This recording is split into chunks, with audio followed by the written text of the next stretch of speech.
একজন প্রার্থী অলরেডি এই আসনে বিএনপি ঘোষণা করেছে, তাহলে আপনি আসলে নির্বাচন করছেন এবং এতে আপনি কতটুকু জয়ের বিষয়ে আশাবাদী এবং সার্বিক বিষয়ে আমাদেরকে একটু বলবেন, এবং দল এই বিষয়ে কোনো সিদ্ধান্ত নিলে আপনি এই নির্বাচনে থাকবেন কিনা সেই বিষয়টি একটু পরিষ্কার করে বলবেন। রাজনৈতিক দলগুলো, বিশেষ করে ছোট ছোট রাজনৈতিক দলগুলো নিজেদের সত্তা, বিবেক এবং সততা বিসর্জন দিয়ে নিজেদেরকে বিলীন করে দিয়ে যে বিভিন্ন রাজনৈতিক দলে জয়েন করছে, এটি অনৈতিক এবং আমি এটার বিপক্ষে।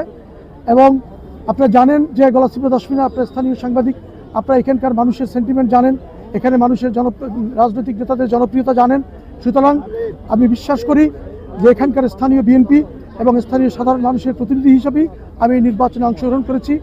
দল যে সাংগঠনিক ব্যবস্থা নেবে সেই সাংগঠনিক ব্যবস্থা আমি গ্রহণ করে এসেছি। আপনি জয়ের ব্যাপারে কতটুকু আশাবাদী? জয়ের ব্যাপারে মানুষের কাছে যাব আমাদের বক্তব্য নিয়ে।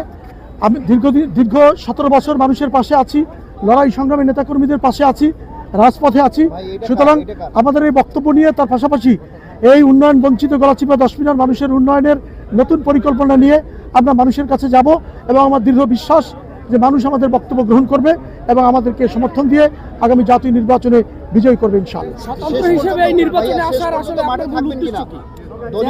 বাংলাদেশ জাতীয়তাবাদী দলের মূলত এই যে ফ্রড রাজনৈতিক দলগুলোর স্ট্যান্ডবাজির বিপরীতে বাংলাদেশ জাতীয়তাবাদী দল গলাচিপা দশমিনার নেতাকর্মীদের এবং দলের বিজয় নিশ্চিত করার জন্য আমি এই নির্বাচনে অংশগ্রহণ করেছি, আমার নিজের জন্য নয়।